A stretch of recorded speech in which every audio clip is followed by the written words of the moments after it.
디모데전서 5장 1절에서 16절까지입니다. 생명의 삶 1월 7일분.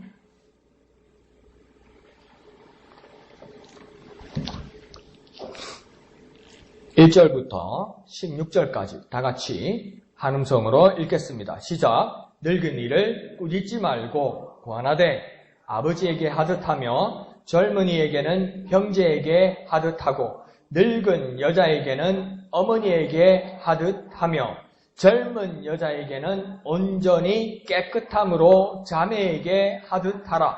참 과부인 과부를 존대하라. 만일 어떤 과부에게 자녀나 손자들이 있거든 그들로 먼저 자기 집에서 효를 행하여 부모에게 보답하기를 배우게 하라. 이것이 하나님 앞에 받으실 만한 것이니라. 참 과부로서 외로운 자는 하나님께 소망을 두어 주야로 항상 간구와 기도를 하거니와 향락을 좋아하는 자는 살았으나 죽었느니라. 내가 또한 이것을 명하여 그들로 책망받을 것이 없게 하라. 누구든지 자기 친족, 특히 자기 가족을 돌보지 아니하면 믿음을 배반한 자요 불신자보다 더 악한 자니라.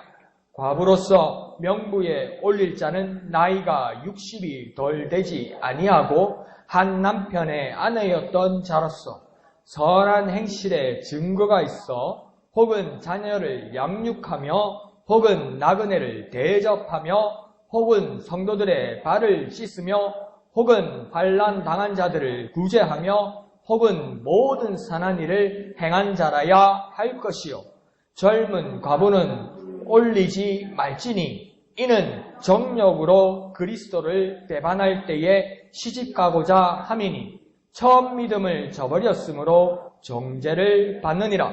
또 그들은 게으름을 익혀 집집으로 돌아다니고 게으를 뿐 아니라 쓸데없는 말을 하며 일을 만들며 마땅히 아니할 말을 하나니 그러므로 젊은이는 시집가서 아이를 낳고 집을 다스리고 대적에게 비방할 기회를 조금도 주지 말기를 원하노라. 이미 사탄에게 돌아간 자들도 있도다. 만일 믿는 여자에게 과부 친척이 있거든 자기가 도와주고 교회가 짐지지 않게 하라. 이는 참 과부를 도와주게 하려 함이라. 아멘. 디모데전서는 디모데전서, 디모데후서, 디도서 이렇게 해서 바울이 쓴 서신서들 중에서도 목회서신이라고 불려집니다. 그래서 디모데전서, 디도서를 그렇게 부릅니다. 이 말은 뭐냐면 목회하는 자가 교회를 어떻게 돌보아야 될지, 교회에 어떤 질서와 역할과 활동과 사역이 있어야 될지를 말하는 것입니다. 그러니까 목회서신이라고 그러니까 목사들만 봐야 된다 이 말이 아니라 교회에 관련되어서 직분을 맡은 자, 활동하기를 원하는 자, 하나님께서 은사와 사역을 주신 자는 이 모든 목회서신을 제대로 열람해서 깨달아서 이 말씀대로 순종해야 되는 것을 말하는 겁니다. 그러니까 또 쉽게 말하면 교회 안에서 보아서 교회가 어떤 일이 일어나고 어떤 방향으로 가야 되고 어떤 사람들이 있는데 어떻게 대해야 된다는 것을 분명히 말하는 것입니다. 그러니까 오늘 구체적인 특정의 사람들이 지금 나타나고 있습니다. 그래서 1절을 보면 늙은이라는 말을 하는데 이 말을 다시 말하면 영어에서는 엘더라고 그러는데요. 이 교회의 어른들을 말하는 겁니다. 그러니까 엘더라는 말을 또 같은 말로 쓸 때 뭐라고 얘기하면 장로라고 쓰기도 합니다. 그런데 장로라는 말도 교회에서만 쓰는 말이 아니라 어떤 이렇게 부락이나 어떤 단체적인 모임에서도 뭡니까? 장로라고 부르는 것은 뭘 말합니까? 그 단체의 남자 어른을 부를 때 장로라고 부르죠. 그러니까 여기서도 교회 직분자인 중직을 장로로 말하는 것이 아니라 그대로 나이 드신 어른들을 말하는 겁니다. 그런데 그냥 나이 드신 어른만을 말하는 것이 아니라 오랫동안 교회의 모습을 보호하고 믿음과 지체들을 지키고 섬겨온 분들을 말하는 겁니다. 그러니까 교회에서 정말 그렇게 같이 지내온 분들, 그래서 정말 존경받을 만한 분들, 누가 봐도 어른으로 섬길 만한 분들, 그렇게 오신 분들을 지금 늙은이, 근데 늙은이라고 말하는 것보다 뭐라고 말할까요?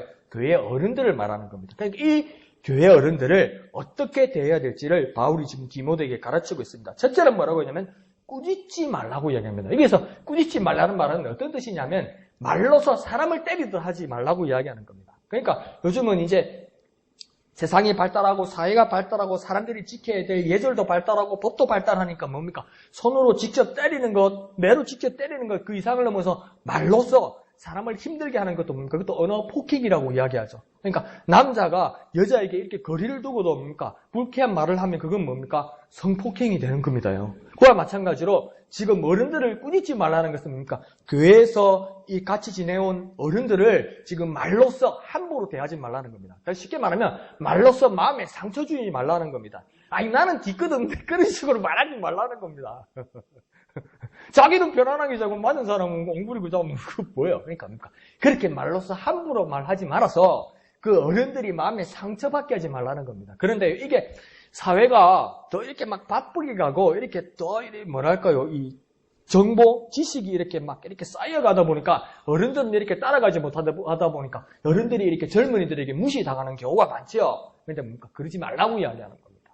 그건 뭡니까? 무시당하는 정도가 아니라 상처받는다고 이야기하는 겁니다. 기분 나쁘다고 말하는 게 아니에요. 상처받는다고요. 진짜 긁히고 피가 난다고요. 그 고통과 통증을 느낀다고요. 마음이 그렇게 된다는 겁니다. 그걸 뭡니까? 꾸짖지 말라고 이야기하는 겁니다. 어른들을 제대로 대우하고 모시라고 이야기하는 거죠. 그러면서 또 뭐라고 이야기하냐면 권하라고 이야기합니다. 이 말은 뭐냐면 그게요. 고의는 아니겠죠. 어르신들이 저도 그렇게 되겠죠. 재작년 들고 작년 다르고 올해 다르더라고. 이렇게 들리는 게 확실히 자잘한 게 안 들려요. 그러니까 이렇게 도서관 같은 데도 보면 정말 열심히 공부하는 어르신들을 들어 봬요. 70 넘은 이런 할아버지들이 와서 이렇게 공부를 해요. 그럼 얼마나 이렇게 막 보기 좋고 존경스럽습니까? 그죠? 그러면서 시간을 보내는 거예요. 공부를 하면서. 여기까지는 좋아. 근데 이게 자기가 최고 어른이 되다 보니까 도서관은 얼마나 조용한 데입니까? 요즘은요, 도서관이 얼마나 정숙해야 되냐면요, 컴퓨터 가져가지고 마우스를 클릭하거나 타이프 치도 이거 안 됩니다. 딴 데 가서 해야 돼요. 그 정도는 됩니까? 이 할아버지가 어른이 되다 보니까 공부를 열심히 하다가 옆에 안 친한 사람이 오면 그냥 큰 소리로 얘기합니다. 어디 가노? 뭐 하노? 몇 페이지 보노? 막 이랍니다. 근데 뭡니까? 이 젊은 사람들이 함부로 말할 수가 없죠. 근데 뭐라고 바울은 이야기하면 권하라고 이야기합니다.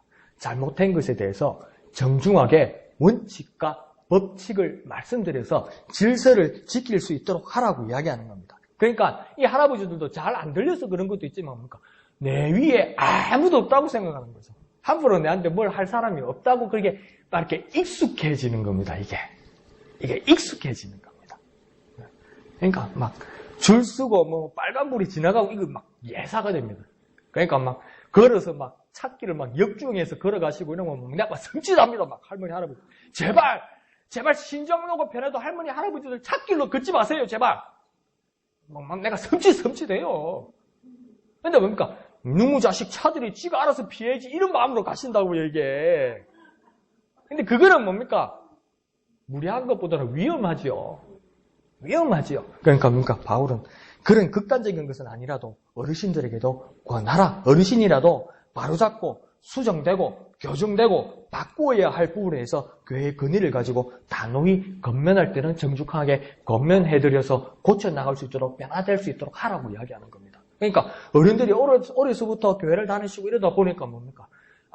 믿음은 그런 게 아니야. 믿음은 이런 거야. 이렇게 이야기하는 거예요. 그러니까 막 그런 분들 제가 막 어릴 때 이래 보면 막 교회에서 막 보면 막 어릴 전도살 때도 보면 우리 교회는 아니고 막 저럴 때 보면 막 신학한다고 이러면 막 이 교회 막 오래 교회 다니시는 분들 어른들 보면 그렇게 어른도 아니고 사실은 나보다 나이는 많지만 그러면 뭡니까? 막 가르칩니다. 신앙사역이 어디고 믿음이 어디고 배울 건 배워야죠. 저도요. 근데 나중에 결론이 뭐냐면 이거 뭐 하나님이 없어도만 있다고 생각하고 그러면 사는 게 좋지 않겠냐고 그래 가르치고 뭡니까? 이게 건강을 위해서도 밥을 먹을 때 한 번씩 이렇게 반주를 해도 좋다고 이렇게 가르치기도 좋은데 과하지 않아도 된다 그러고 막 성령을 잘 풉니다.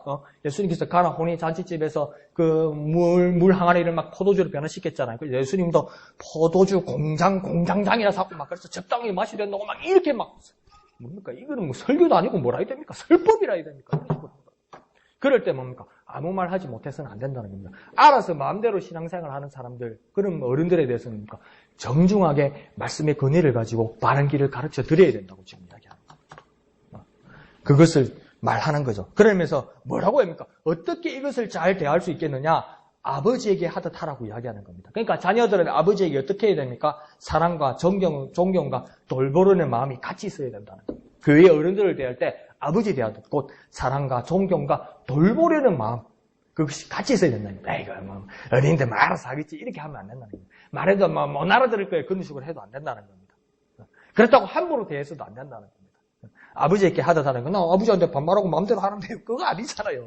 그죠? 이렇게 사랑과 존경과 돌보려는 마음이 같이 있어야 된다. 그것이 부모에게 하는 것처럼 그렇게 하라. 그렇게 이야기합니다. 그러면서 또 젊은이에게는 어떻게 하듯 하라고 이야기합니까? 형제에게 하듯 하라고 합니다. 이 젊은이라는 것은 또 어떤 말이 같이 중첩되냐면 어리고 평신도고 아직은 직급이 없는 사람이라고 무시하지 말라는 겁니다.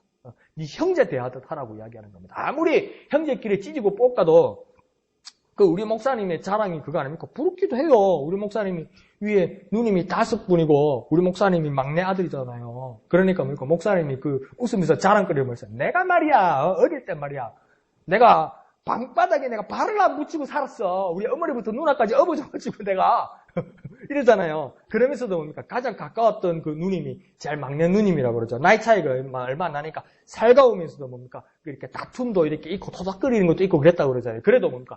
목사님이 어릴 때 누구한테 얻어맞고 오거나 누구한테 불이익을 당하면 누가 제일 먼저 나서겠습니까? 누나들이 나서요.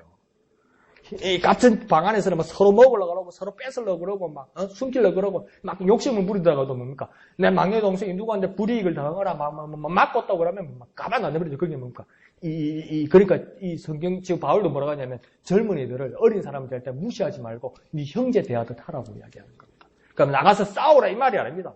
맞고 오면 그냥 막 복수해주라 이 말이 아니라 정말 내 피부치처럼 대하라는 겁니다. 그래서 성경에 보면 이 형제란 말을 할 때 빌리몬서에서도 그 바울이 뭡니까? 오네시모가 그 빌리몬의 집에서 그 종이 도망 나와서 바울에게 오잖아요. 이 바울도 참 난감하지요. 불법으로 도망을 갔는데 뭡니까? 도주를 했는데 이 목사를 찾아오면 이거 어찌해야 됩니까 이게? 그러니까 우리 최성 교사님도 그때 참 곤란했던 거 아닙니까? 그 해외에서 선교사 일을 하는데 탈북자가 목사를 찾아와가지고 이 곤란하죠. 이거 신고할 수도 없고 데리고 있자니 이게 불법이 되는 거고 이런 곤란한 일이 바울도 겪었던 거죠. 그런데 바울이 오네시모를 빌레몬에게 보내면서 뭐라고 이야기하냐면 네 형제 대하든지 하라고 이야기합니다.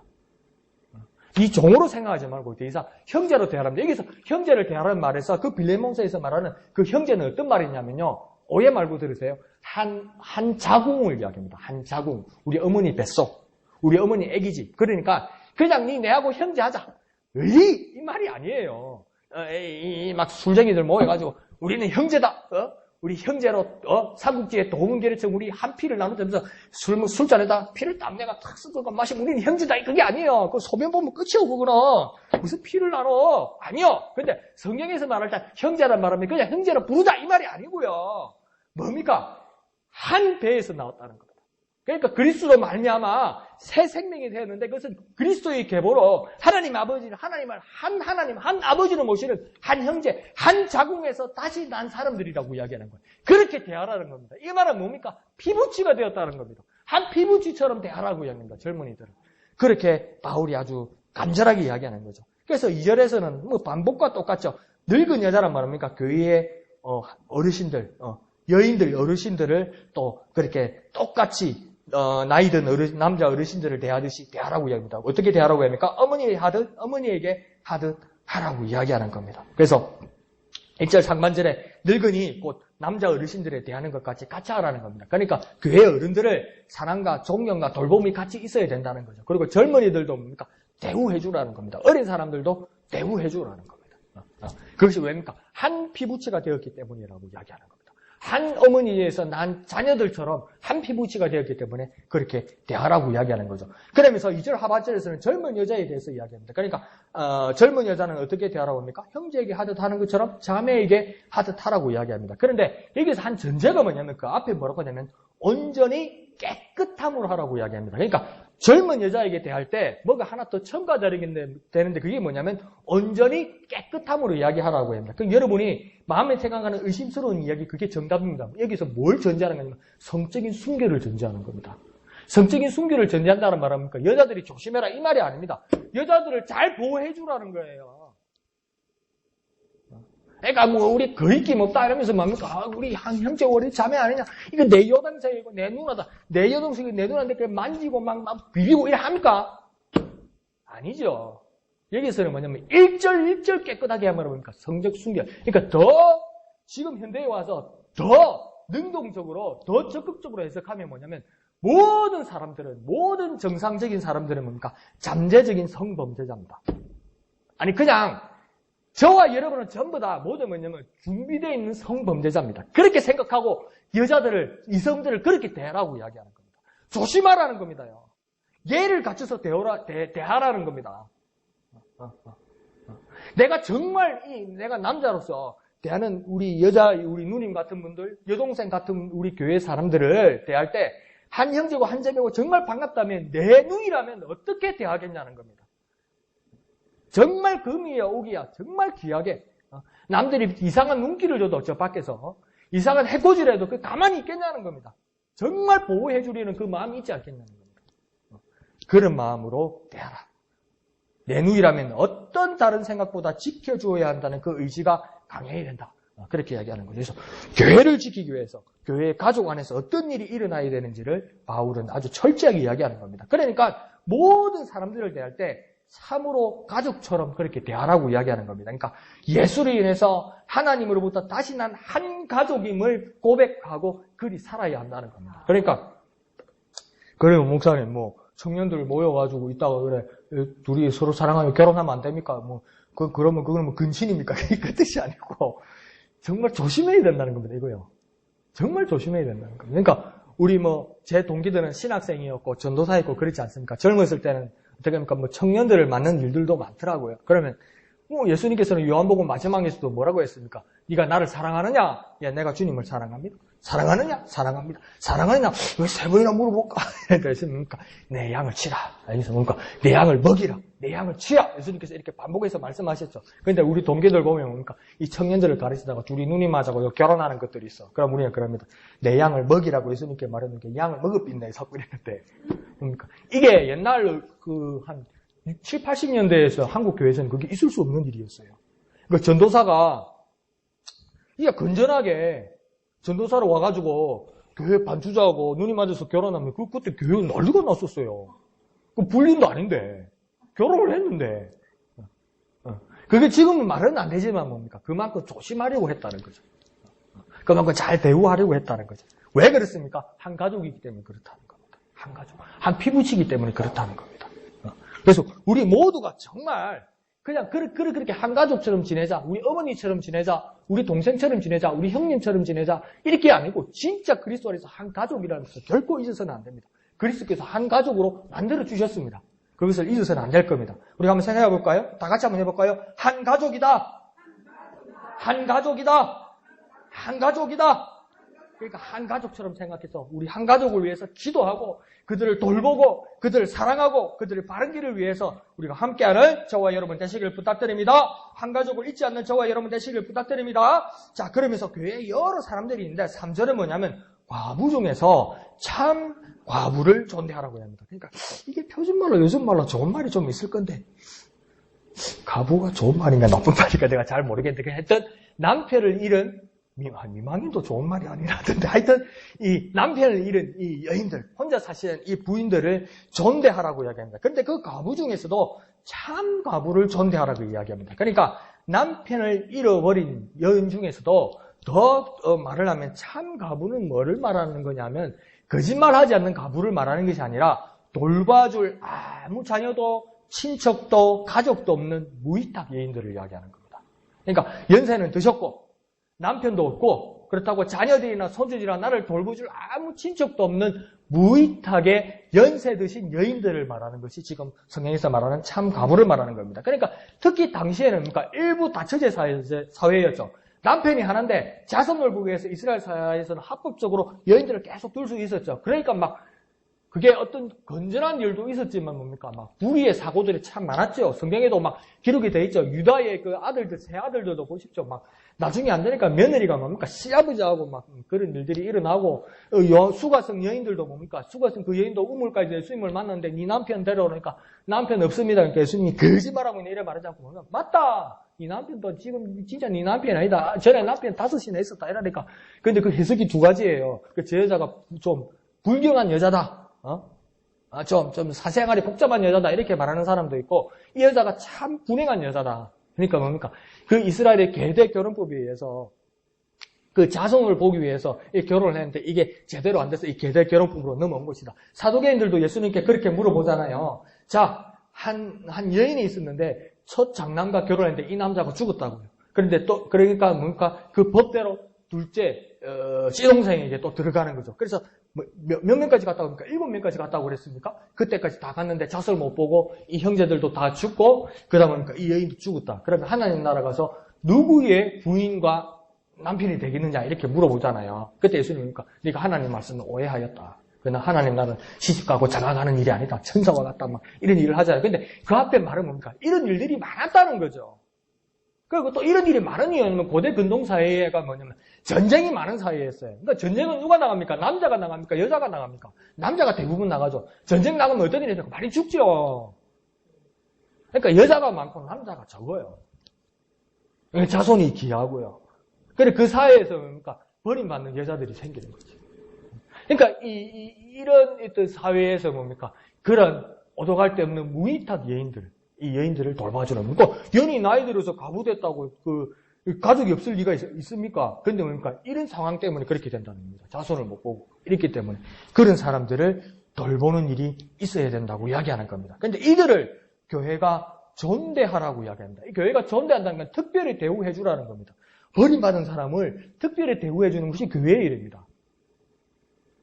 예수님께서 궁전에서 나신 것도 아니고 하늘에서 하강하셔서 이 세상에 오신 것도 아니고 한 정말 누추한 곳에서 한 부부의 가난한 부부의 어떤 아들로 태어나신 그 예수님의 모습은 무엇입니까? 어떤 멋진 곳에서 태어나신 것도 아니고 이 짐승들이 사는 그곳에서 그 외양간에서 그렇게 나시는 그 이유들은 다 무엇입니까? 대우받기 위한 것이 아니라 더 누구들 대우해주고 그들과 함께하기 위해서 하는 거 아닙니까? 그러니까 사회에서 버림받고 사회에서 의탁할 곳이 없는 사람들에게 특수사역을 하는 곳이 어디가 되어야 되냐면 그것이 교회가 되어야 된다고 지금 바울이 이야기하는 겁니다. 그러니까 바울이 그냥 멋진 아이디어를 내는 것이 아니라 예수님의 행적을 따라 교회가 오늘날 어떻게 적용해야 될지를 정확하게 이야기하는 겁니다. 그냥 막 상상을 하거나 그냥 영적으로나 그냥 내 감상적으로 아이고 예수님께서 그 귀하신 분이 하나님의 아들이 그냥 이 세상에 오셔서 우리를 위하여 죽으시고 부활하시고 우리에게 구원을 주셨네. 아이고 정말 좋아라. 그 정도가 아니라 예수님께서 이렇게 몸소 이 낮고 누추한 곳으로 오신 것처럼 교회가 그 일을 그대로 감당하기 위해서 누구를 감당해야 되겠냐? 무위탁 여인들과 같이 이 불쌍하고 의지할 데 없고 돌봐줄 수 없는 사람들을 교회가 구체적으로 돌보는 일이 예수가 하시는 일이다. 이렇게 하는 거죠. 이게 지금. 이 일을 바울이 지금 이야기하는 겁니다. 그러니까 이들의 복지 후생을 교회가 돌본 겁니다. 그러니까 참 어려운 짐, 모두가 외면하는 것들을 뭡니까? 이 짐들을 교회가 지어야 한다고 이야기하는 겁니다. 왜요? 교회는 예수 그리스도가 몸된 교회이기 때문에. 그 사역을 통해서 예수가 보여져야 되기 때문에. 세상이 다 하는 것대로 따라하는 것도 아니고 무난하게 하는 것도 아니고 교회가 인기를 끄는 것도 중요한 것이 아니라 가장 낮고 누추한 곳에서 예수께서 하신 것처럼 그 모습을 오늘날을 그대로 구현하기 위해서 가장 무거운 짐들, 가장 외면받는 짐들을 교회가 해야 된다고 지금 바울이 디모데에게 이야기하는 겁니다. 그런데 이거 답답한 일입니다. 이거 할 만한 여력이 없어요. 디모데가 좀 에베소에서. 우리 아침에도 보고 디모데 처음부터 보면 뭡니까? 이단이 들어와가지고 교회를 해집어 놨어요. 그런데 바울은 뭡니까? 할 일은 해야 된다고 이야기하는 거예요. 4절에서는 이제 그 세부 조사가 들어갑니다. 뭐라고 하냐면 혹시 이들 중에서 이 미망인들 중에서 자녀나 손자나 가족 등이 있으면 그들이 복량하게 하라고 이야기합니다. 그 손자나 가족들이 이 여인들을 집으로 모시고 효를 행하는 것이 당연하다고 이야기합니다. 그런데 이 효를 행하는 것이 큰 일을 하거나 베푸는 것이 아니라고 이야기합니다. 부모를 복량하는 것, 부모님의 효도하는 것 큰일 하거나 크게 베푸는 거라고 착각하지 말라고 이야기해요. 목사님께서 지난 주일날 그렇게 말씀하셨죠. 수요일이었나? 부모님이, 그러니까 자녀가 부모에게 대하는 것만큼 부모가 자녀에게 대하는 거하고 진짜 다르다고요. 아무리 자녀가 정성을 다해서 부모에게 최선을 다해도 부모가 자녀에게 대하는 것만큼 다르다고요. 그건 헤아릴 수 없다고요. 그러니까 바울도 그러니까 정확하게 말합니다. 삶의 위치를. 뭐라고 이야기합니까? 그것은 크게 베푸는 것이 아니다. 부모에게 보답하는 것을 배우는 것이다. 효를 행하고 있는 것은 뭡니까? 무엇을 갚는 게 아니다. 뭡니까? 부모님에게 보답하는 것을 나는 여전히 배우고 있는 것이라고 하는 거예요. 부모를 모시는 것은 큰 짐도 아니다. 이걸 배우는 과정 중이라고 이야기하고 바울은 이야기하는 겁니다. 단지 갚는 것이고 배우는 중이라고 이야기하는 겁니다. 이것은 뭡니까? 또다시 얻고 있는 것이 부모에게 효도하는 것이라고 이야기하는 겁니다. 그래서 오늘 성경은 말씀합니다. 효도는 단지 갚고 또 배우면서 얻는 겁니다.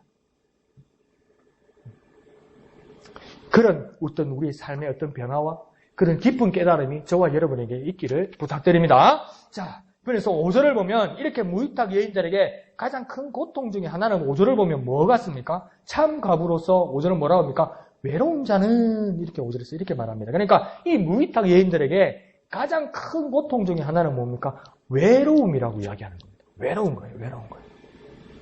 그러면서 이 외로움은 누가 없다고 아무도 없다고 여기기 때문에 느끼는 것이 뭡니까? 외로움입니다. 아이고 아무도 없다. 정말 괴롭다. 그러니까 텔레비 틀어놓고 뭡니까? 뉴스 하면 앵커하고 대화한다니까. 할머니, 할아버지 여러분. 그래, 그러고 시청자 여러분 안녕하십니까? 9시 뉴스를 말씀드리고 왔나? 그래서 그 뉴스 끊을 때 시청자 여러분 편안한 밤 되십시오. 그래, 니도 들어가라. 해서 그런다니까. 할머니도 혼자 텔레비 보면서 얼마나 외로우면 그러겠어요. 정신 나가서 그런 거 아니에요. 저도 혼자 보면서 간혹가다 그러더라고요. 외로워서 그러는 거예요. 외로워서 대화하려고 그러는 거예요. 근데 바울은 뭡니까? 이 핵심을 찌릅니다. 뭐라고 이야기합니까? 아무도 없다고? 외롭다고? 뭐랍니까? 5절에 참 가버려서 외로운 자는 뭐랍니까? 하나님께 소망을 두어 이렇게 이야기합니다. 아무도 없다고 외롭다고 그렇게 말하지 말고 하나님께 소망을 두어라.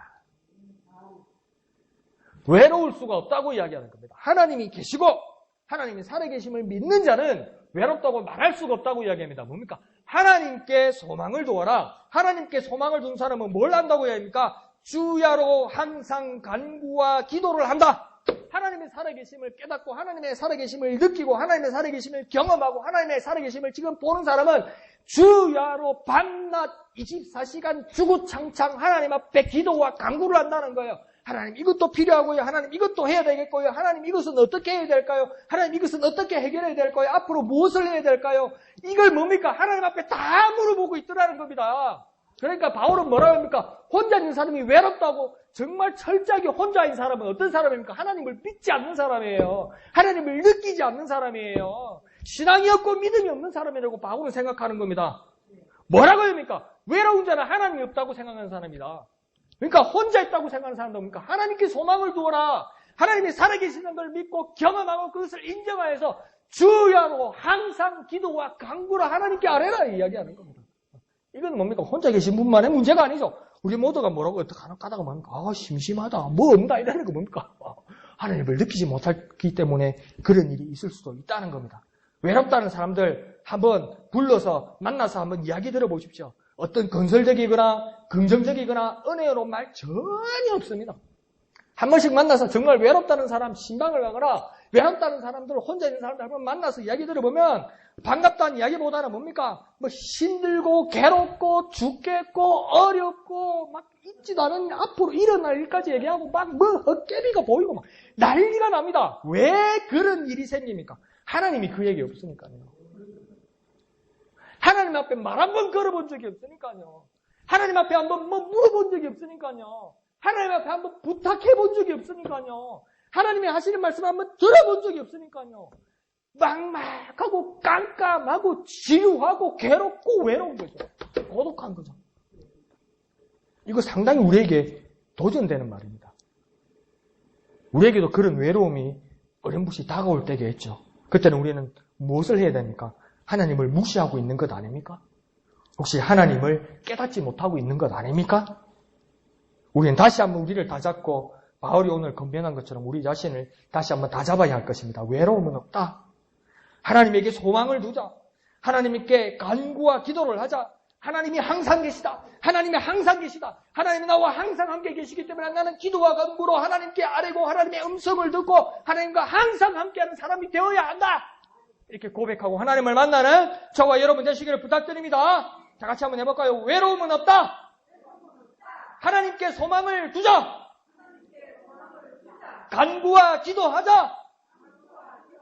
하나님이 항상 계시다. 하나님이 항상 계시다. 하나님이 항상 함께 하신다.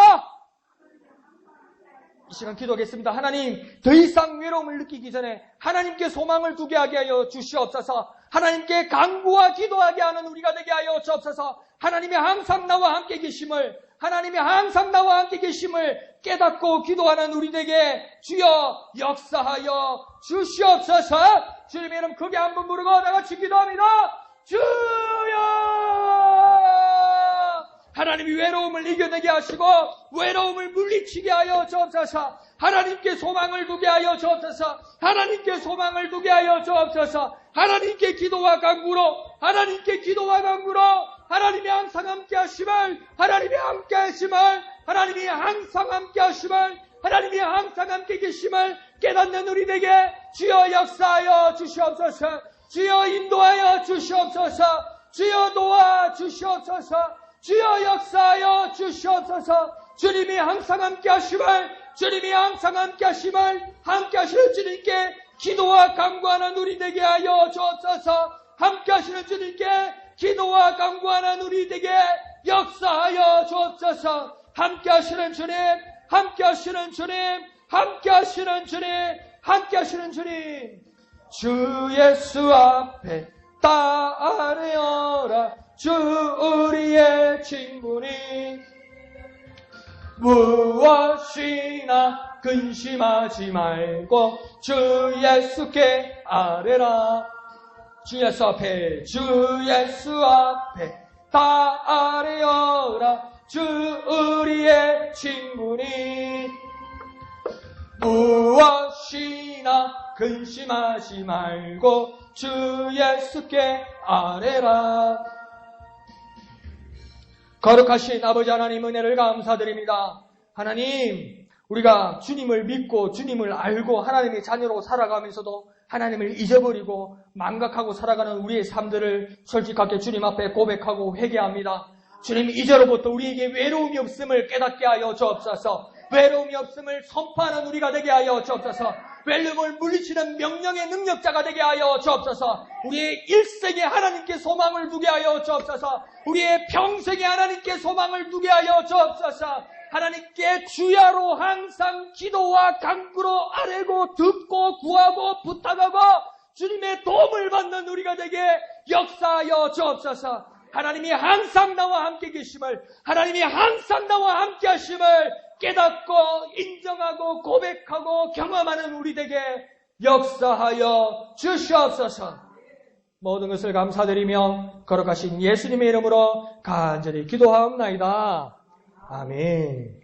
이제 그렇게 계속 이렇게 이제 무이탁 그 여인들을 이야기하면서 9절에서 이 바울은 뭐라고 하냐면 가부의 명부까지 이렇게 작성하게 만듭니다. 과부의 명부들까지 있다고 이야기하죠. 근데 그 이유는 모르겠지만, 많은 것들을 모르겠지만 두 가지의 이유가 있어 보입니다. 이거는 뭐냐면 첫 번째는 교회가 제도적으로 이들을 돕는다는 겁니다. 즉흥적으로 하거나 그런 게 아니고 아주 제도적으로, 아주 체계적으로 이들을 돕겠다고 아주 구체적으로 그 계획을 가지고 일을 하라고 지금 이야기하는 겁니다. 나머지 두 번째는 뭐냐면 이 무이탁 노인들, 이 여인들이 뭡니까? 구체적인 사역을 하는 모임이 되었다는 겁니다. 그러니까 이들이 도움을 받는 정도가 아니라 이들의 모임을 만들어서 이들이 도움을 받는 정도가 아니라 이 모임들 안에서 구체적인 사역을 하는 사역자들이 되게 한다는 겁니다. 그러니까 그냥 받는 것만 아니라 줄 수 있는 능력자로 다시 만들어준다는 거죠. 그래서 이들의 자격 요건이 있게 되는 겁니다. 그냥 도움을 받는 사람이면 그냥 그렇게 필요하고 부족한 사람들을 명분만 만들어내면 돼요. 그런데 이 안에 들어올 수 있는 사람들의 자격 요건들이 이렇게 나옵니다. 그래서 뭐라고 얘기하냐면 60세 이상의 한 남편의 아내였던 자를 그 첫 번째 자격 요건 안에 듭니다. 이 말은 뭐냐면 연세가 드셨고 더 이상 재혼할 가능성이 없고 정절을 지킨 자들 안에서 이 도움이 대상이 된다는 겁니다. 그러니까 아무나 한다는 게 아니에요. 그리고 일시적으로 어떤 도움을 받고 자기가 힘들 때 일시적으로 도움을 받고 그다음 또 재혼을 준비해서 자기 또 뭐 팔자를, 나쁜 말로 하면 안 되겠다. 이 삶을 이렇게 뭐 어떻게 하려고 이런 사람이면 계획이 있고 마음이 다른 뜻이 있는 거 아니에요. 그러면 이런 분들은 제외해야 된다고 이야기하는 겁니다. 그러면서 10절에는 이 선한 행실의 증거에 해당하는 모습들을, 여러 모습들을 열거합니다. 그래서 이런 분들이 이 회 안에 들어올 수 있다고 이야기합니다. 첫 번째는 뭐냐면 자녀를 양육하였던 자라고 이야기합니다. 이 말은 뭐냐면 어머니다운 품성과 사랑을 가진 여성인가를 확실하게 보라는 겁니다. 그러니까 모성애를 제대로 갖춘 아주 정숙한 여인인지 제대로 보라고 이야기하는 겁니다. 그리고 두 번째는 나그네를 대접한다고 이야기합니다. 나그네를 대접한다는 말은 무슨 말이냐면 구약 시대로부터 율법에서 이미 말씀하였습니다. 그래서 나그네들을 함부로 대하지 말고 그들을 도우라고 이야기합니다. 그래서 이것은 이스라엘의 큰 전통이었습니다. 그래서 성경을 보아도 율법 외에도 사르밧 땅 가부나 수넴 여인들이 선지자를 대접해서 큰 축복을 받았었고 아브라함도 그 사라와 함께 만물의 상수리 나무 밑에 있을 때 하나님이 사자들 셋이 이렇게 올 때 뭡니까? 그들을 그냥 보내지 않고 영접하여서 하나님의 약속을 붙들게 되지 않았습니까? 그런데 이제는 초대교회가 그 전통을 따라서 그 선한 사에게 자리를 잡았는데 그 일에 성실한 여인인가 아닌가를 보라는 겁니다. 내 코가 석잔다면서 나는 이 사람은 안 돼 이렇게 하는 사람이면 그 자기에게 확실하지 않다고 이야기하는 겁니다. 그 다음 세 번째는 뭐냐면 성도의 발을 씻기는 사람이라고 이야기합니다. 그러니까 이 말은 무엇입니까? 복음서에도 나왔죠. 뭡니까? 나는 침례요한이 예수님을 보면서 뭐랄까? 나는 그의 신들매를 감당할 수도 없다고 이야기합니다. 이 신들매는 뭐냐면 신을 들거나 신을 이렇게 묶어드리거나 신을 신킬 수 있는 자격도 없는 사람이나 침례요한이라고 이야기해요. 근데 이건 어떤 말이냐면요. 엄청나게 침례요한이 겸손하게 말한 거예요. 그래서 이 당시에 이스라엘의 속담이 어떤 속담이 있었냐면 내가 어떤 종지를 하고 어떤 천한 일을 해도 내가 남의 신발을 감당하는 일을 안 한다고 이야기해요. 이게 왜냐하면 그 당시에 우리가 쉽게 말하면 이스라엘은 낮에는 이렇게 더운 지방이고 이러니까 뭔가 맨발에 샌들을 많이 신어요. 슬리퍼 같은 걸, 끈달린 슬리퍼 같은 걸 많이 신어요. 근데 그 당시에 그게 그 나라뿐만 아니라 우리나라도요. 이 요강 있잖아요. 요강. 그러니까 구한말 안에 6.25 때도 보니까 하수도가 어디 있어요? 우리나라에 하수도가. 그러니까 뭡니까? 방 안에다 그냥 요강 놔놓고 뭐 할머니고 뭐 할아버지고 엄마고 아빠고 애들이고 그냥 거기다 막 다 용변 다 보고 큰 거 작은 거 다 보고 뭡니까? 아침에 일어나면 2층이고 1층이고 상관없이 마당에다 확 던지는 거예요. 그렇게 엉망진창이었어요. 그러니까 이스라엘 같은 경우에도 뭐 관기시설이 어디 돼 있습니까? 거기다가 막 짐승들 캐놓으니까 막 길에 이 밤에 죄송합니다 하면 교회에서 죄송합니다 하면 똥밭이라 똥밭. 그래야 막 먼지 날리고 막 이러니까 뭡니까? 이 이스라엘 집들의 손님을 맞을 때 손님을 맞으라 안 맞으라 출입구에 뭡니까? 그 물 항아리들이 있죠. 그러니까 손발을 씻는 거예요. 손발. 그러니까 지금도 뭡니까? 그 전통이 남아 있어. 이슬람 교도들은 뭡니까? 자기들의 모스크에 들어갈 때 그 수도과가 다 있잖아요. 맨발로 손발을 씻고 들어가야 되잖아요. 그것처럼 그 더러운 게 신발이라고요. 사람에게서 가장 더러운 게 신발이라고 해서 그건 안 한다고 이야기해요. 그런데 뭐라고 이야기합니까? 성도의 발을 씻겠다고. 엄청나게 낮은 자리에서 사람을 섬긴다는 겁니다. 이게요. 누구도 하기 싫은 일을. 그러니까 예수님께서 잡히시기 전날 밤에 제자들에게 식사가 끝난 후에 예수님께서 허리를 동이시고 제자들의 발을 씻겠다는 것은 선생님이 제자의 발을 씻길 그 정도의 어떤 낮춤 정도가 아닙니다. 이게 정말 천한 자리로 갔다는 겁니다. 그래 그 당시에는 그러니까 베드로 말이 맞아요. 주님 뭐 해야 합니까 이거? 주님 내 발을 주님 코감기 드셨습니까? 냄새 안 납니까? 왜 이러십니까 주님? 맛있는 밥 드시고 왜 이랍니까? 올라오게 하게 이 뭐하는 짓입니까? 이렇게 되는 거예요 이게. 근데 예수님 뭐랍니까? 내가 네 발을 지키지 아니하면 너는 나와 아무 상관이 없다. 그걸 나중에 제자들이 깨달았을 때 얼마나 감격했겠습니까? 너희들이 나를 스승으로 아느냐? 너희가 나를 스승으로 생각하냐? 예수님 뭐랍니까? 그래, 내가 너희가 스승이다. 내가 너희 선생이다. 그래, 내가 선생으로서 뭐랍니까? 너희 발을 내가 씻겠다고 예수님 말씀하세요. 그래서 너희들도 뭐랍니까? 그리 하라고 이야기해요. 너희가 누구를 가르치고 누구를 양육하려거든 내가 너희들의 발을 씻긴 것처럼 가장 낮고 천한 자에서 그들을 섬기면서 그들의 선생이 되어라고 이야기해요. 그처럼 뭡니까? 여기서도 성도의 발을 씻기는 자. 가장 낮고 천한 자리에까지 겸손하게 갈 수 있는가 이것을 확인하라고 이야기하는 겁니다. 네 번째는요. 환난당하는 자를 구제하는 자가 되어야 한다고 이야기하는 겁니다. 그 당시에 전쟁 중에 사람들의 관계들 중에 복음 전하다가 핍박당하는 사람들을 돕고 구제하는 것은 겸손과 헌신과 위험을 무릅쓰는 정도까지 해야 된다는 겁니다. 이게 정말 위험한 일이고 정말 어려운 일이라는 거예요. 이 일까지도 감당하는 사람이 이 회에 모여들 수 있다고 이야기하는 겁니다. 그러면서 마지막 5번째 말이니까 모든 선한 일을 행하는 자라야 할 것이다. 이 말은 뭡니까? 모든 선한 일을 행하는 자라는 것은 계속적으로 추구하고 헌신하는 사람입니다. 한번 기분이 좋아서 오늘 내 기분 좋다. 일본말로 오늘 기바에 한번 쓴다. 쏜다. 뭐 이런 거 어쩌다 한번 이런 거 말고요. 내가 오늘 개 탔다. 오늘 막 묵고 죽자. 오늘 한번 내일은 없다. 이거 아니고요. 계속적으로 일로 추구하고 겸손한 자리에서 헌신하며 남들을 돕는 자리에 서 있는 그런 사람인가 이것을 확인된 사람 말이 이 모임 안에 들 수 있다고 이야기합니다. 그러면 여기까지 항목들을 딱 보면 이건 뭐 얻어먹거나 도움을 받으려는 그 리스트 장부 정도가 아닙니다. 그러니까 뭐 생을 보고 대상자로서 얻어먹을 사람들 이름을 적어놓은 정도가 아닙니다. 이 사람들은 어떤 사람들입니까? 교회의 사역자들을 뽑은 겁니다. 그러니까 이 여인들은 교회 공동체에서 존경받고 헌신하고 사역하는 자에서 그에 대한 정당한 사례를 받을 수 있도록 이 사람들을 떳떳하게 만들어주라는 겁니다. 비참하게 만들거나 부끄럽게 만들지 말고 우리 교회가 도와주는 거니까 감사하게 생각하고 막 그냥 엎드려서 무릎 꿇어서 받아라 이게 아니고 당신은 우리 교회 공동체에서 당당하게 사역하는 자이기 때문에 사례를 받는 것처럼 그렇게 해주라는 겁니다. 그렇게 뭡니까? 이 시쳇말로 기사 알려주라는 겁니다. 긍지를 심어주라는 겁니다. 하나님 일을 하는 사람으로 긍지를 심어주어서 사례를 주듯 이 사람을 세워주어라. 그렇게 말하는 겁니다. 그러니까 정당한 사례를 받게 해주라. 그러니까 거저나 구제나 공짜가 아니라고 이야기하는 겁니다. 그러니까 어떤 사람을 만들어가는 거예요. 정말 힘든 자리에서 낮고 천한 자에서 사람을 만들어 주어 가라는 겁니다. 그러니까 사역하고 헌신하는 자리까지 만들어 주라는 겁니다. 사역하고 헌신하는 자리까지 정말 낮은 자리에서 도움을 받으려는 자리에서 사역하고 헌신하는 자리까지 뭡니까? 이 사람을 구제하고 도와주면서 뭡니까? 만들어주라는 겁니다. 만들어줘서 뭡니까? 당당한 자리로 서서 뭡니까? 정말 훌륭한 사람으로 세워주라는 겁니다. 이게 어느 사회가 어느 복지에서 할 수 있겠습니까? 못해요. 어디서만 할 수 있는 겁니까? 복음의 공동체 안에서만 할 수 있는 거예요.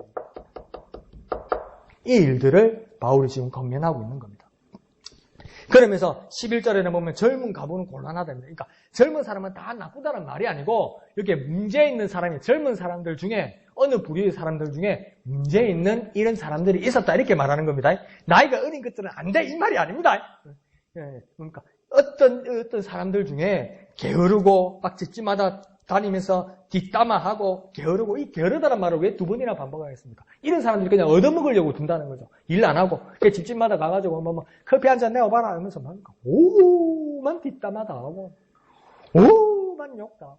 교회를 갖다 막 넘어지려가지고 교회를 천갈래 망글래 찢어놓는 이런 일들을 하는 사람들은 뭡니까? 도와주지 마라. 그 입으로 충분히 벌어먹고 살 수 있다 이 말입니다. 뭡니까? 그 정도로 양기 갖고 그 정도로 입이 살았으면 손발도 건강할 거다 이런 겁니다. 이게. 그러면서 뭡니까? 혹자는 사탄에 돌아간 자들도 있다 이렇게 해야 되는 겁니다. 상당히 큰 문제까지 간 거죠. 그러니까 이 무엇보다도 바울의 목회 아이디어가 정말 놀랍습니다. 구제로 그치지도 않고 사역으로 혹사되지도 않고 이 모든 요건들을 통해서 정당한 도움과 사역을 병행시키는 그 목회 비전을 디모데에게 전수한 겁니다.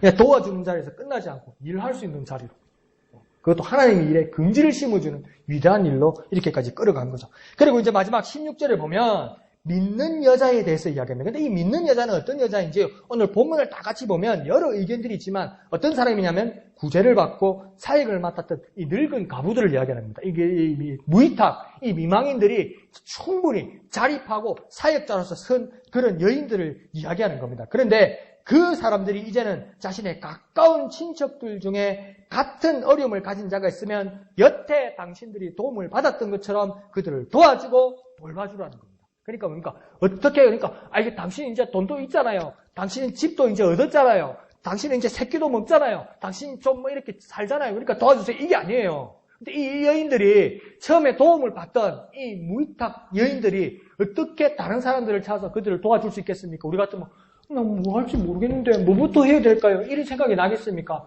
뭐부터 해야 될지 정확하게 납니다. 왜요? 체계적으로 도움을 받았거든요.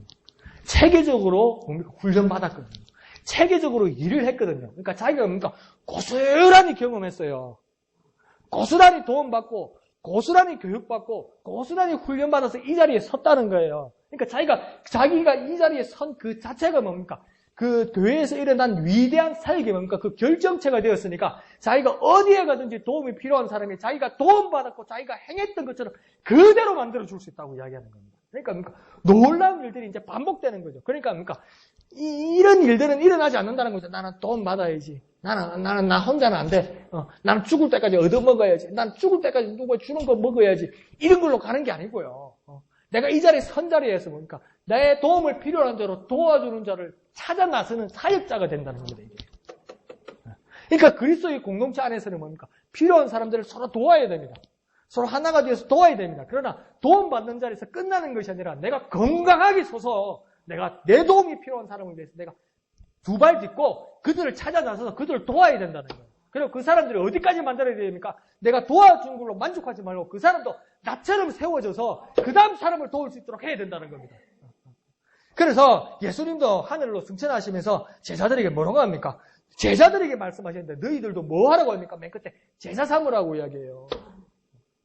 모든 족속으로 가서 뭡니까? 제자 삼으라고 말씀합니다. 그러니까 예수님께서 제자들에게 가진 비전은 뭐냐면 그들이 제자 삼는 것입니다. 그러니까 배우는 자에서 온전하여져서 가르치는 자가 되라는 겁니다. 그러니까 네가 분명히 내 제자다. 나는 너에게 선생이었다. 그러나 영원히 내 제자로만 남지 말고 너희들도 이제 제자를 찾아서 그들을 가르치는 자가 되어라는 겁니다. 그러니까 배우는 자에서 가르치는 자까지 가고 양육받는 자에서 양육하는 자가 되고 도움을 받는 자에서 도와주는 자리로 계속 그 연쇄적육이 일어나기를 예수님은 원하였고 바울도 교회 안에서 그대로 구현되어야 된다고 이야기하는 겁니다. 그러니까 뭡니까? 연속적인 역사가 일어나야 된다는 겁니다. 그래서 많은 교회들이 이런 표어들을 쓰기도 했죠. 제자 삼는 예수 제자다. 제자인데 분명히 예수의 제자인데 예수의 제자로 끝나는 것이 아니라 이 예수의 제자들이 또 제자를 삼게 되는 것이다. 그럼 이 제자들은 뭡니까? 배운 걸로 끝나는 것이 아니라 가르칠 자를 찾아서 또 제자를 삼게 되는 것이다. 그게 뭡니까? 그리스도의 장성한 분량까지 가게 되는 거죠. 그러면 교회는 뭡니까? 날마다 확장하고 날마다 성장해 나가는 거죠. 이게요. 이런 역사들이 일어나기를 원한다는 겁니다. 그러니까 돌봄을 받는 자리에서 돌보는 자가 되어야 됩니다. 그러니까 은혜 받는 자에서 은혜를 나누어 주는 자가 되어야 됩니다. 배우는 자에서요 가르치는 자가 되어야 되는 겁니다. 예수의 제자에서 제자 삼는 예수의 제자가 되어야 되는 겁니다. 그러니까 내가 주님의 은혜가 정말 필요합니다. 내가 주님의 은혜를 받았으면 이 주님의 은혜를 나누어 주는 자가 되어야 됩니다. 하나님 말씀을 받아서 깨달았습니까? 네가 깨달은 거 있으면 그 깨달음을 나누어 줄 수 있는 자가 되어야 된다는 겁니다. 그리고 위대한 비전을 가지십시오. 내가 가르치고 내가 양육하고 내가 보호하는 이 사람이 또 제자를 낳을 것이다. 내가 이 세상을 떠나도 다음 세대가 이 계보를 이어서 위대한 제자들이 이 목회의 공동체에서 계속 확장될 것이다. 이 비전을 가져야 된다는 겁니다. 이 놀라운 일들이 저와 여러분에게 일어나기를 부탁드립니다. 그러니까 제자 삼는 예수의 제자가 되시는 저와 여러분 되시기를 부탁드립니다. 한번 해볼까요? 제자 삼는 예수의 제자, 제자 삼는 예수의 제자. 우리가 기도할 때에 주여 내가 제자 삼는 예수의 제자가 되게 하여 주시옵소서. 내가 배움을 받았지만 내가 이 배운 것으로 주님의 대로 또 나누어져서 제자 삼는 예수의 제자가 되게 하여 주옵소서. 내가 도움받는 자리에서 도움을 주는 자가 되게 하시고 내가 은혜 받은 자에서 은혜를 나누는 자가 되게 하시고 주님의 위대한 비전, 주님의 위대하신 바라보심을 따라 주님을 만족시키는 우리가 될 수 있도록 주여 역사하여 주시옵소서. 이렇게 기도할 수 있는 저와 여러분 되시기를 부탁드립니다. 찬송가 450장 내 평생 소원 이것뿐 찬송하신 후에 우리가 정말 제자 삼는 예수의 제자가 되게 하여 주시옵소서. 이렇게 기도하는 저와 여러분 되시기를 부탁드립니다. 450장 내 평생 소원 이것뿐 주의 일하다가 이 세상 이별하는 날 주 앞에 가리라. 꿈같이 헛된 세상이 취할 건 무엇냐. 이 수고함만 하여도 헛된 것뿐일세.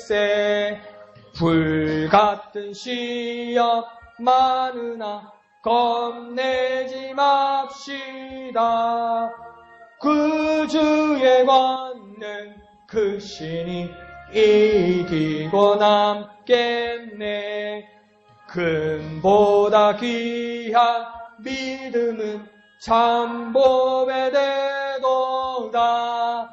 이 진리 믿는 사람들 다 복을 받겠네. 살같이 빠른 광음을 주 위에 아끼세. 온몸과 마음을 바치고 힘써 1절만 합니다. 내 평생 소원 이것뿐 주의 일하다가 이 세상 이별하는 날 주 앞에 가리라. 아멘. 이 시간 다 같이 기도하겠습니다. 정말 위대한 비전을 가지십시오. 아이고 내가 여기 살면서 내가 이 나이에 뭘 할까? 아니요. 위대한 비전을 가지십시오. 세상이 바라볼 수 없는 것을 성령의 눈으로, 예수의 눈으로 비전을 가지십시오. 내가 도움받는 자리에서 도와주는 자리로 나아가게 하시고, 내가 배우는 자에서 내가 가르치는 자리로 나아가게 하시고, 내가 제자의 자리에서 또 제자를 삼는 위대한 일들이 나이 세대로부터 다음 세대로부터 주님 오실 때까지 계속 이어나가는 그 위대한 비전들이 우리 목양의 공동체와 여러분에게 있기를 원합니다. 아이고 주님, 목사님 저는 아닙니다. 아니요. 여러분 눈에는 안 보여도 주님의 눈에는 보이고, 주님은 여러분을 향하여 위대한 비전을 가지고 계십니다. 주님은 여러분을 향하여 의지하는 소망을 가지고 계십니다. 비전을 가지세요. 주님, 내가 제자에서 제자 삼는 예수의 제자가 되겠습니다. 예수의 제자가 되겠습니다. 품는 우리가 되겠습니다. 역사하여 주시옵소서. 주님 이름 크게 한번 부르고 다 같이 기도합니다. 주여! 제자 삼는 예수의 제자 되게 하여 주옵소서. 제자 삼는 예수의 제자 되게 하여 주시옵소서. 제자 삼는 예수의 제자 되게 하여 주옵소서. 예수의 비전, 예수의 비전, 예수의 비전, 예수의 비전을 갖는 우리가 되게 하여 주옵소서. 도움받는 자리에서 도움 주는 자리, 배우는 자리에서 가르치는 자리, 우리 목양의 모든 공동체가 확장되어 나가는 위대한 연속적인 역사가 일어나는 위대한 일들이 일어나게 주여 역사하여 주옵소서. 이 위대한 사역을 우리 목양교회가 감당하게 하시고, 주님 나를 사용하셔서, 주님 우리를 사용하셔서, 주님 각자 우리를 사용하셔서 제자 삼는 예수제자, 제자 삼는 예수제자, 제자 삼는 예수제자, 예수제자 되게 하여 주옵소서. 가장 다른 자리에서 낮고 천한 자리일지라도 선생으로 낮고 천한 자리에서 예수 잡는 예수제자, 이 제자 삼는 예수제자, 제자 삼는 예수제자 되게 주여 역사하여 주시옵소서. 주여 인도하여 주시옵소서. 내 평생 소원 이것뿐 주의 일하다가 이 세상 이별하는 날 주 앞에 가. 내 평생 소원 이것뿐, 내 평생 소원 이것뿐 주의 일하다가 이 세상 이별하는 날 주 앞에 가리라. 거룩하신 아버지 하나님 은혜를 감사합니다. 하나님 우리에게 예수의 비전을 품게 하여 주옵소서. 예수의 소망을 품게 하여 주옵소서. 예수의 눈으로 미래를 바라보게 하여 주시옵소서. 제자 삼는 예수의 제자 되게 하여 주시옵소서. 우리가 제자 삼는 예수의 제자가 되게 하여 주옵소서. 도움받는 자에서 도움 주는 자가 되게 하여 주시고, 은혜 받는 자에서 은혜를 나누어 주는 자 되게 하여 주시고, 배우는 자에서 가르치는 자가 되게 하여 주시옵소서. 예수의 사람 이 위대한 일들이 우리 목양의 공동체에서 날마다 일어나게 하여 주옵소서. 연속적인 역사가 일어나게 하여 주옵소서. 이어지는 역사가 일어나게 하여 주옵소서. 이 일에 쓰임받게 하여 주옵소서. 이 일에 우리가 쓰임받게 하여 주옵소서. 주여 나를 사용하여 주옵소서. 주여 우리를 사용하여 주시옵소서. 모든 것을 감사드리며 거룩하신 예수님의 이름으로 간절히 기도하옵나이다. 아멘. 하늘에 계신 우리 아버지의 이름을 거룩하게 하시며 아버지의 나라가 오게 하시며 아버지의 뜻이 하늘에서와 같이 땅에서도 이루어지게 하소서. 오늘 우리에게 일용할 양식을 주시고 우리가 우리에게 잘못한 사람을 용서하여 준 것 같이 우리 죄를 용서하여 주시고 우리를 시험에 빠지지 않게 하시고 악에서 구하소서. 나라와 권능과 영광이 영원히 아버지의 것입니다. 아멘. 주님 감사합니다. 참 예수의 제자, 제자 삼는 예수의 제자 되게 하여 주옵소서. 은혜 받는 자에서 은혜를 나누어 주는 자리로 돌봄 받는 자에서 돌보는 자가 되게 하여 주옵소서. 배우는 자에서 가르치는 자 되게 하여 주옵소서. 보호받는 자에서 양육하는 자 되게 주님 우리를 변화시켜 주옵소서. 주여 우리 가운데 역사하여 주시옵소서. 주여 우리를 사용하여 주시옵소서. 주여 우리가 주님 앞에 쓰임받게 하여 주옵소서. 예수의 비전을 가지는 우리가 되게 하여 주옵소서. 예수의 꿈을